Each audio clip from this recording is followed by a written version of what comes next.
बेटा कल की क्लास में हमने बात करी थी बेटा रेडियो एक्टिविटी की। रेडियो एक्टिविटी क्या होती है? रेडियो एक्टिविटी समझा दिया था, किसने दिया था, क्या दिया था। हमें बस इतना पता करना है या इतना पता रखना है कि रेडियो एक्टिव सब्सटेंस होते हैं जो एक्टिवली एमिशन ऑफ क्या करते हैं? रेडिएशन करते हैं। जो अपने अंदर से एक्टिवली रेडिएशन का एमिशन करते हैं उन्हें रेडियो एक्टिव सब्सटेंस बोलते हैं। ये कितनी तरह की रेडिएशन एमिट करते हैं? अल्फा, बीटा, गामा, 3 तरह की रेडिएशन एमिट करते हैं। अल्फा जो है वो बेटा पॉजिटिवली चार्ज है, ये नेगेटिवली चार्ज है और ये न्यूट्रल है, जिसको एक छोटे से एक्सपेरिमेंट के थ्रू ऐसे समझाया जाता था। करा था हमने कल, ठीक है। ये आपके न्यूट्रल रेडिएशंस थी।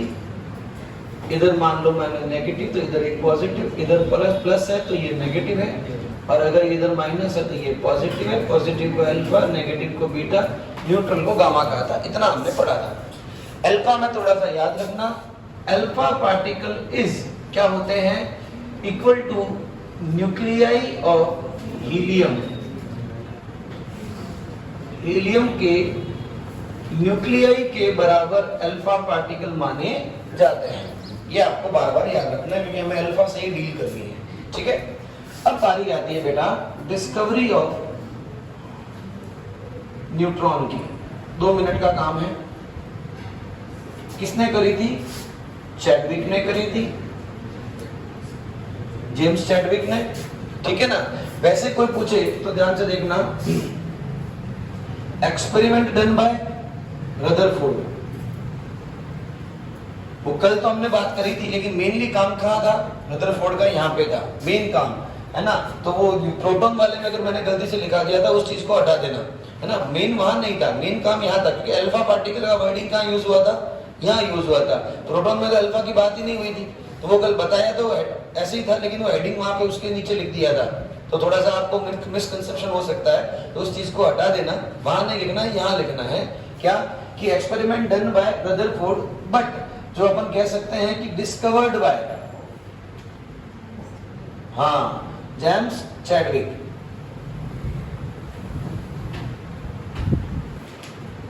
तो न्यूट्रॉन के केस में क्यों, रीजन क्या है? क्योंकि रेडियो एक्टिविटी पे रदरफोर्ड ने भी अच्छा खासा काम किया हुआ है। तो रदरफोर्ड ने काम किया हुआ था, क्योंकि आप अभी हम लोग जस्ट नेक्स्ट पढ़ेंगे तो रदरफोर्ड का मॉडल पढ़ेंगे, और रदरफोर्ड के मॉडल में भी रदरफोर्ड क्या करता है? अल्फा पार्टिकल को स्ट्राइक करवाता है। तो अल्फा पार्टिकल की बात सबसे पहले रदरफोर्ड ही करता है। और आपको और बता दूं, कल मैंने एक बार आपको वो एक सीक्वेंस बताया भी था। न्यूट्रॉन की डिस्कवरी रदरफोर्ड के एक्सपेरिमेंट के काफी बाद हुई थी, 1933 के आसपास, है ना। 1932-1933 के आसपास हुआ था न्यूट्रॉन का डिस्कवरी, जबकि रदरफोर्ड की डिस्कवरी, रदरफोर्ड का कामकाज बहुत पहले शुरू हो चुका था। तो रदरफोर्ड से ही इंस्पायर होकर उसने अल्फा पार्टिकल का काम शुरू किया। अब अभी क्यों पढ़ रहा है? अभी इसलिए पढ़ रहा है क्योंकि पहले प्रोटॉन पढ़ा, इलेक्ट्रॉन पढ़ा, तो न्यूट्रॉन पढ़ लेते हैं। बाकी न्यूट्रॉन तो टेक्निकली बहुत लेट आया था, ठीक है। क्या किया था इसने अल्फा पार्टिकल, या यूं कह दीजिए हीलियम के पार्टिकल्स को, एटम्स को बेरिलियम की शीट पर क्या करा था? इसने स्ट्राइक करवाया था। ये कुछ ऐसा सिस्टम बना सकते हो आप, बनाना चाहो तो। ये अल्फा पार्टिकल, मैं इसको 2-3 बार बता चुका हूं, इसलिए अब मैं ज्यादा नहीं दिमाग खराब करना चाहता आपका। ये क्या है? बेरिलियम की शीट, ठीक है। और बेरिलियम की शीट के जब इस पर स्ट्राइक करवाया था, हमें कार्बन के एटम्स मिले। क्या मिले? कार्बन के एटम्स, मतलब ऐसे एटम जिनके एटॉमिक नंबर था 6 और मास था 12। तो लेकिन इसके साथ में कुछ स्मॉल ऐसे पार्टिकल भी मिले जो कि न्यूट्रल थे, न्यूट्रल पार्टिकल्स, जिसे हम आगे जाके क्या बोलेंगे? Neutrons, 0 and 1। तो जब ये रिएक्शन करता है तो हमारे पास में कार्बन और साथ ही साथ में न्यूट्रॉन आते हैं। तो ये जो एक्स्ट्रा हैवियर पार्टिकल है, ये एक तरह का हैवियर, और साथ ही साथ में क्या बोल सकते हैं इसको? Neutral particle. इसी को हम आगे जाके क्या बोलेंगे? न्यूट्रॉन बोलेंगे। बस इतनी सी कहानी याद रखनी है और कुछ भी दिमाग में नहीं रखना है, ठीक है। तो प्रोटॉन, इलेक्ट्रॉन और न्यूट्रॉन की डिस्कवरी, और उसके साथ साथ में क्या था क्या नहीं था, चार्ज क्या है इसके ऊपर, 0।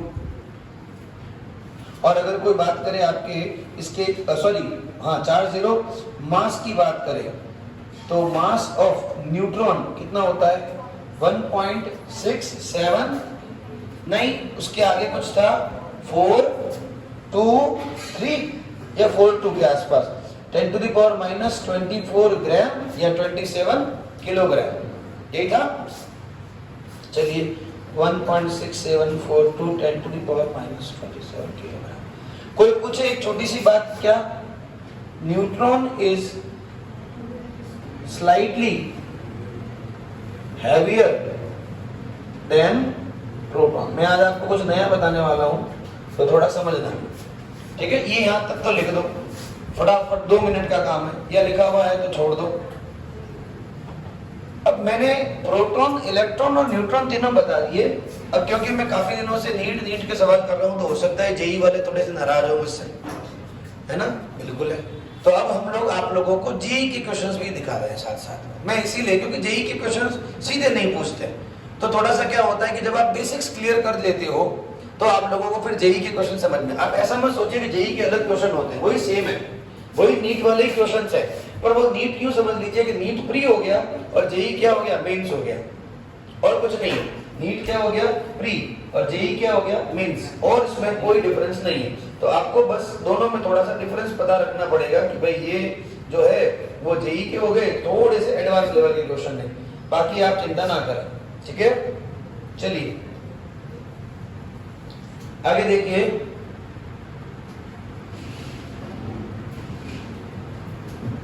मैं आपको थोड़े से, कि मेरे मोबाइल में है तो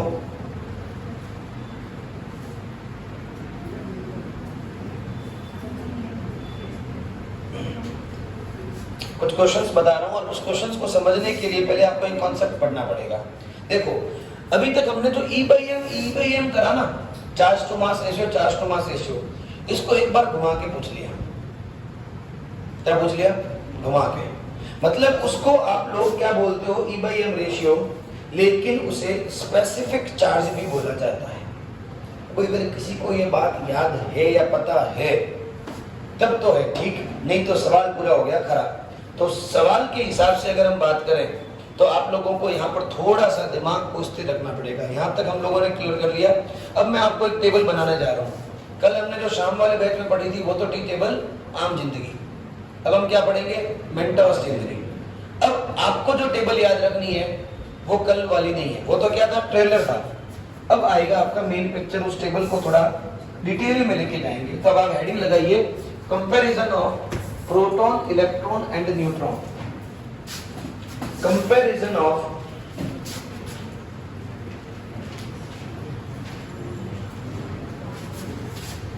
प्रोटॉन, इलेक्ट्रॉन एंड न्यूट्रॉन। अच्छा, इन्हीं को क्या बोला जाता है, ये तीनों ही क्या होते हैं बेटा, फंडामेंटल पार्टिकल। फंडामेंटल पार्टिकल्स क्या है, ये फंडामेंटल पार्टिकल्स है, प्रोटॉन, इलेक्ट्रॉन और न्यूट्रॉन। आपको इसकी टेबल को अच्छे से समझना है, ठीक है ना। देखिए ये आपको कंपैरिजन करना है फंडामेंटल पार्टिकल का। क्या करना है आप लोगों को, यहां से ये आपके सामने क्या आ गया, कंपैरिजन। अब कंपैरिजन किस किस चीज का, मुझे एक बात बताओ, उसमें नया क्या पढ़ा आपने, कुछ भी नया नहीं है।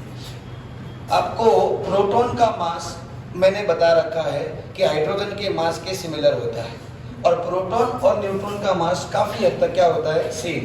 तो 1.007 और 1.008 ऑलमोस्ट क्या हो गए। तो क्या ये बात नहीं है तुम्हारे लिए, नहीं है, ठीक है, सुनना। उसके बाद में ये 1.673 10⁻⁻27 एक EMU में होता है, क्या आपको याद नहीं है।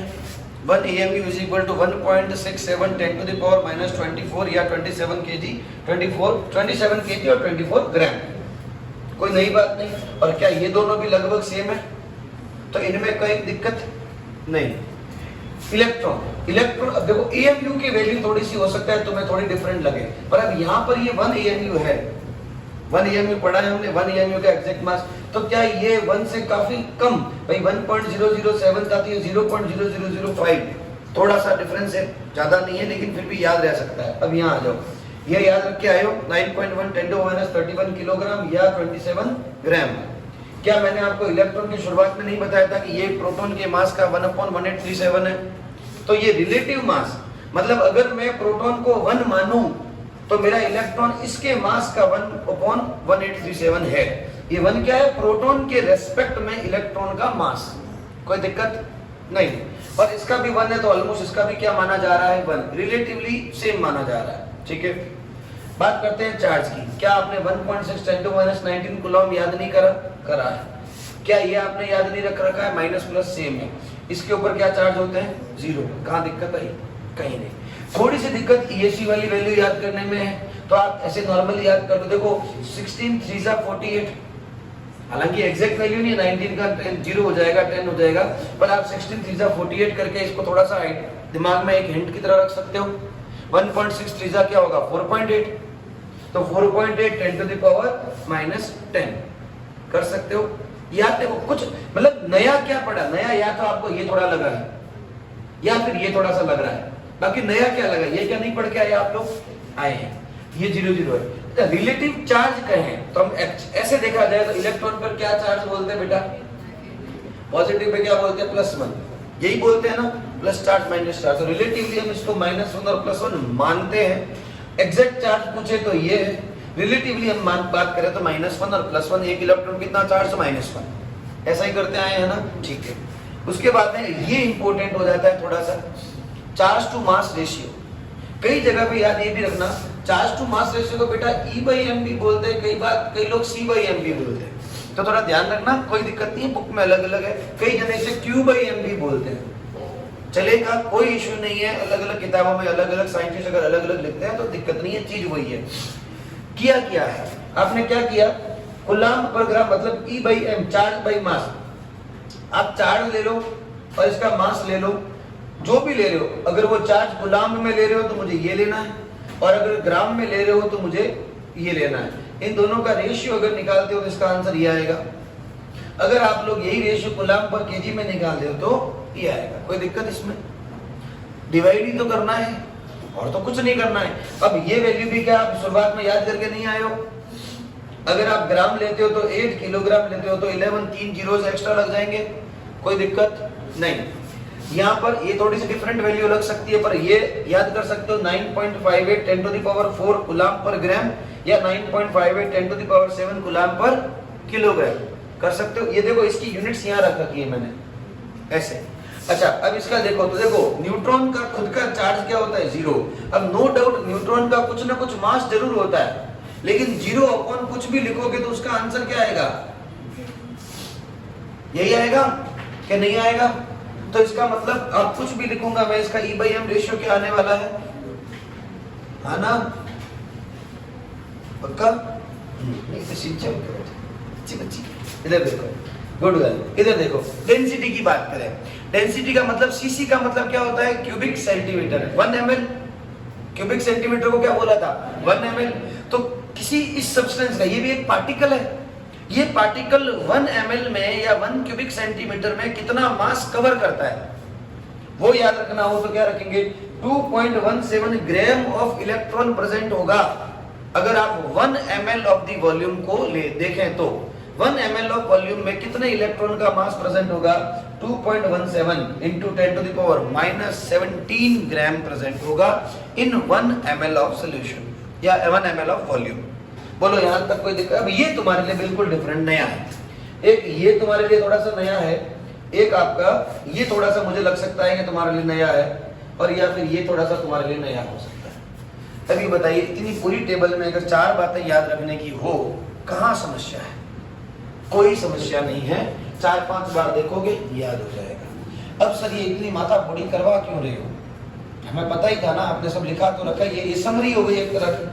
अब समरी ये है कि सवाल जो बनता है उसे समझे।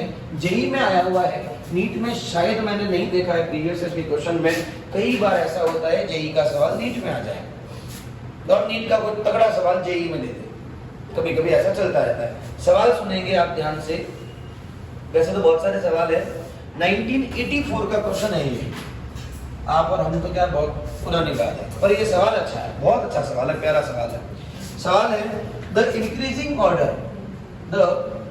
ये जेई का क्वेश्चन है, या इसको उसमें EI ट्रिपल ई या कुछ PET ऐसा कुछ बोलते थे, प्री इंजीनियरिंग टेस्ट ऐसे। तो द इंक्रीजिंग ऑर्डर लिखो बेटा सवाल, इंक्रीजिंग ऑर्डर। देखो कितने शरीफ लोग हैं, ऐसे लिखते भी हैं, लोएस्ट फर्स्ट, मतलब छोटा पहले लिखेंगे।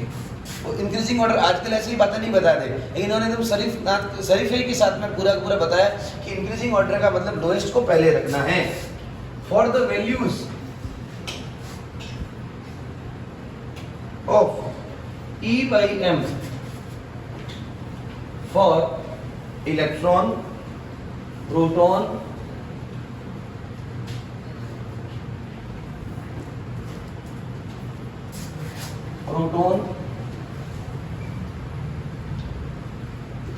न्यूट्रॉन एंड अल्फा पार्टिकल्स, यहां धोखा हो गया।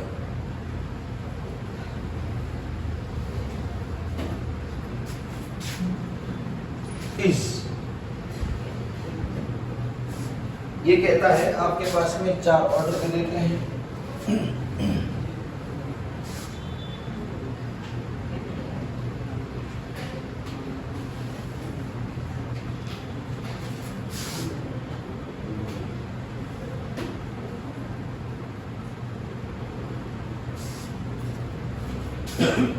बताइए जरा क्या आंसर होगा इसका।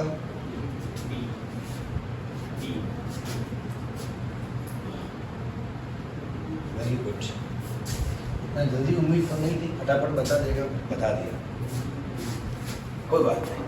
बाकी लोग आसान है, थोड़ा सा दिमाग लगाना है, नहीं आसान, आसान है। किसी भी एक चीज को कंपेयर कर दो, अब देखो मैं कराता हूं, कोई दिक्कत नहीं। अब इसको छोड़ो, इंक्रीजिंग ऑर्डर है क्या नहीं है, अपन पहले सबका E/m देखते हैं। चाहे आप इलेक्ट्रॉन का देखो, मैं ऐसे E/m इलेक्ट्रॉन का, इसका तो चलो याद ही है। अब देखो बहुत सारी चीजें समझने की है। क्या समझने की है? Charge to mass. अगर मैं देखो रिलेटिव को तुलना करूंगा ना, तो तुम्हारे लिए बहुत ज्यादा आसान हो जाएगा, बाकी कोई दिक्कत नहीं है। पर मुझे आंसर से मतलब है, मुझे नहीं देखना है कि मैं कौन सा वाला वैल्यू लेके करता हूं, मैं किसी की भी वैल्यू लेके करूं, मेरा आंसर सही आना चाहिए। ठीक है, जरा देखो E/m का मतलब ऊपर क्या रखना है, चार्ज, नीचे क्या रखना है, मास। ठीक है, अब मैं अगर कंपेयर करूंगा चार्ज को मास से, तो दोनों रिलेटिव ही लूंगा। लेकिन अगर मैं कूलाम्ब पर ग्राम लूंगा, कहां गया ये, किलोग्राम लूंगा, ग्राम लूंगा, तो मुझे यहाँ पे कूलाम्ब लूंगा तो मैं कूलाम्ब पर ग्राम में निकालूंगा, या फिर मैं किलोग्राम लूंगा तो किलोग्राम पर कूलाम्ब या कूलाम्ब पर किलोग्राम में निकालूंगा। तो मैं जिसको भी लूंगा वो उसके हिसाब से लिया जाएगा। अगर मैं कूलाम्ब में मास चार्ज लेता हूं, तो मैं मास किस में ले सकता हूं, किलोग्राम में। तो सबके अंदर मुझे यही लेना पड़ेगा, तुलना करनी है। ग्राम में लूंगा तो ग्राम में लेंगे, लेकिन इजी क्या रहेगा वो देखना। अगर मैं इलेक्ट्रॉन का रिलेटिव मास लेता हूं 1 नहीं, चार्ज है ना, चार्ज तो कितना है, चार्ज तो है 1, माइनस हो प्लस हो 1, ठीक है। और नीचे है मास 1/1837, तो इसका आंसर कितना होगा 1837। E/m की बात हो रही है, क्या सही लिखा है? चार्ज है -1, मैंने सिंबल नहीं लगाया है बस समझने के लिए, ठीक है। और नीचे मास लिया है 1/1837, लिख सकता हूं ना। तो क्या मैं 1 से 1 और 1837 ऊपर आ जाएगा, कोई तकलीफ नहीं। प्रोटॉन देखिए, प्रोटॉन का 1 है और नीचे भी क्या है 1। प्रोटॉन का चार्ज कितना है 1, मास कितना है 1, तो इसका आंसर भी कितना है 1। हालांकि आप लोगों ने E/m निकालना चाहो तो निकाल सकते हो, अभी अपने रिलेटिव नहीं लिखा हुआ है, चलो हमारे पास आंसर भी आ जाएगा रिलेटिव वाला। हम एक नई कॉलम बना सकते हैं यहाँ पर, हम यहाँ पर एक नया रिलेटिव मास वाला पॉइंट भी E/m का बना सकते हैं। चलिए अब अगर न्यूट्रॉन की बात करें, क्या हुआ, न्यूट्रॉन की बात करें, न्यूट्रॉन का रिलेटिव चार्ज मास कितना 1, लेकिन चार्ज कितना 0, तो ऊपर क्या आता है चार्ज, तो 0/1 क्या आएगा, कोई तकलीफ। अब एक और दे रखा है अल्फा, यहाँ थोड़ा सा दिमाग का होता है कुछ गड़बड़, कोई बड़ी बात नहीं। अब भी आपको लिखाया कि अल्फा पार्टिकल एक्चुअली हीलियम का क्या होता है, न्यूक्लियाई। अच्छा, हीलियम के न्यूक्लियाई पर कितना चार्ज होता है? तो देखो हीलियम के न्यूक्लियस में 2 प्रोटॉन है, इसका मतलब क्या है, 2 प्रोटॉन, और न्यूक्लियस में 2 ही क्या है, न्यूट्रॉन, तभी तो 2 + 2 क्या हुए। तो क्या मैं चार्ज ऑफ हीलियम या चार्ज ऑफ अल्फा पार्टिकल 2 मान लूं? 2 होता है। प्रोटॉन कितने हैं? तो अगर हीलियम के न्यूक्लियस में 2 प्रोटॉन है तो 2 प्रोटॉन का चार्ज क्या लिया जाएगा, 2। भाई 1 प्रोटॉन का तुमने 1 लिया था, और वो सिर्फ प्रोटॉन की बात थी। अब किसकी बात कर रहा है, अल्फा पार्टिकल, जो कि टेक्निकली क्या होता है, हीलियम का न्यूक्लियस। तो हीलियम का न्यूक्लियस है तो उसका चार्ज कितना हुआ, 2, हीलियम 2। और हीलियम के पार्टिकल का मास कितना होता है, 4, टोटल मास। हमें मास से मतलब है 2 चार्ज अपॉन मास, 2/4 कितना होगा, 0.5।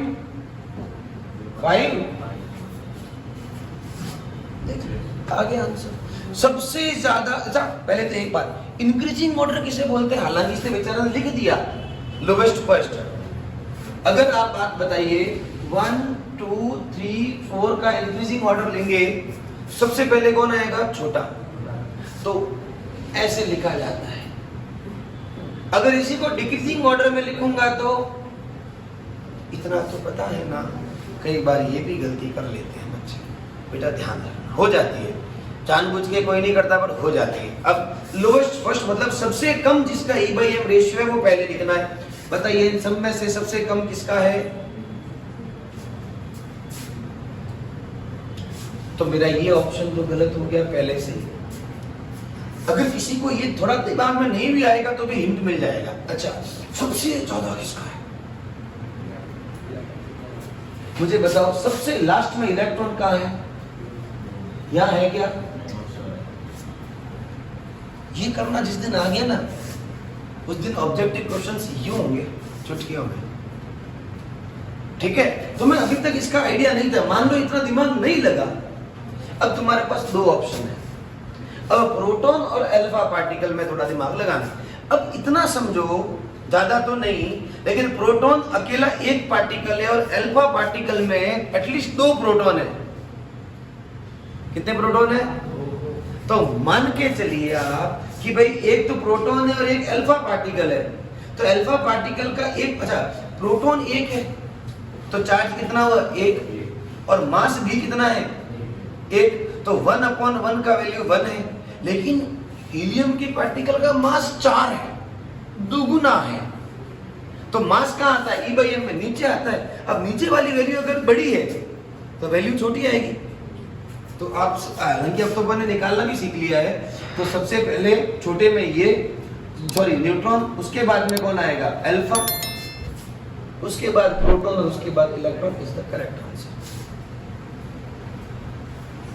ये है मेंटोस जिंदगी, इजी था कराने के बाद, ना कि पहले। कोई बात नहीं होगा, इजी होगा, कोई बात नहीं, हम यहाँ यही तो करने आए हैं।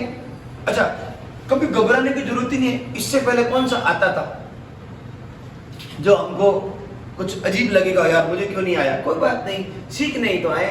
अच्छा ये तो हुई और भी ठीक ठाक बात, बोल तो दिया इसने E/M।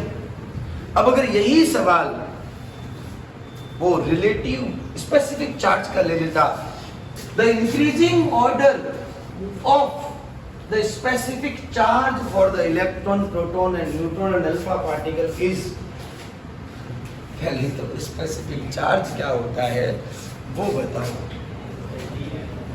आंसर तो डी आएगा देवता, लेकिन रिलेटिव चार्ज, स्पेसिफिक चार्ज कहते किससे है, अगर ये E/M है या इसको कहते हैं, अगर ये नहीं पता, ये आया हुआ है क्वेश्चन, तो दिक्कत हो जाती है।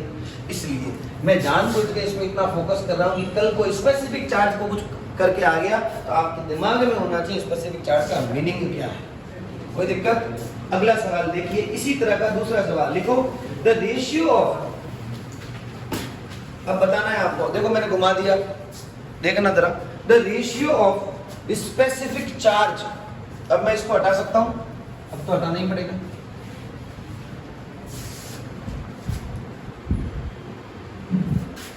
क्वेश्चन है the ratio of specific charge of proton and alpha particle is, the ratio of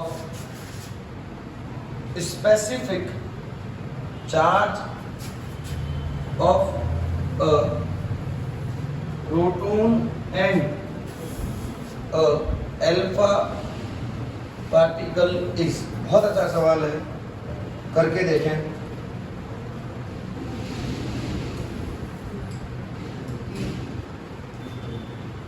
very good. अब आइए सीखते तो है, सीखने के लिए तो आए हैं। ए इज द करेक्ट आंसर। अच्छा, और मैंने वो टेबल में वो चीज ऐड नहीं की थी, आप टेबल में ऐड कर देना E/m रेशियोज, रिलेटिव मास का नीचे एक अलग से रिलेटिव करके कॉलम बना देना, उसमें इलेक्ट्रॉन का लिख देना 1837 E/m, प्रोटॉन का 1, न्यूट्रॉन का 0, और नीचे कहीं पे खोपचे में नोट लगा देना कि द E/m और specific charge of alpha particle is 0.5, है ना। ये अलग से द E/m और स्पेसिफिक चार्ज, क्योंकि हमारे इस टेबल में अल्फा तो कहीं था नहीं, तो इसलिए अलग से लिखना पड़ेगा द E/m रेशियो और specific charge of alpha particle is 0.5। अब देखो ये अगर तुम्हारे सामने, अच्छा याद भी रख सकते हो, तो मैंने कहा ना टेबल में नया चीज ऐड कर देना, तो ये एक तरह का क्वेश्चन हमारा सॉल्व हो गया। देखो अब इस टाइप का आ जाता तो कोई दिक्कत ही नहीं है। स्पेसिफिक चार्ज पूछा है प्रोटॉन और अल्फा पार्टिकल का, प्रोटॉन का होता है 1, अल्फा पार्टिकल का होता है 0.5, ये आंसर, कोई दिक्कत नहीं होनी चाहिए, बढ़िया है।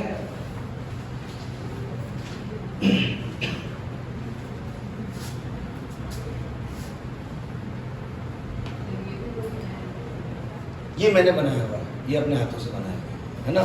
तो वो कल मैंने वही टॉपिक आपको बताने थे, हालांकि ये आए हुए हैं शायद कहीं ना कहीं, ये उसको देख के थोड़ा रेशियो करके उसको कर दिया है, ठीक है ना।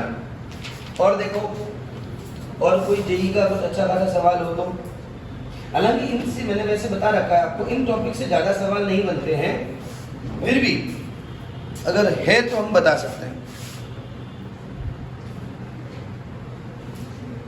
ठीक है, कोई दिक्कत नहीं है, यही है सवाल लगभग। अब हम आगे बढ़ रहे हैं, ठीक है ना। वैसे बहुत सारे क्वेश्चंस हैं, मैं इनकी होगी तो आपको फोटो सेंड कर दूंगा, डोंट वरी। अब आप एक अलग से हेडिंग लगाइए, ये तो थे सारे के सारे बेटा फंडामेंटल पार्टिकल्स। अब आप हेडिंग लगाएंगे non fundamental particles of atom. Atom में और भी बहुत सारे पार्टिकल्स होते हैं, बट वो फंडामेंटल नहीं है, मतलब किसी एटम में दिख सकते हैं, किसी में नहीं दिख सकते हैं।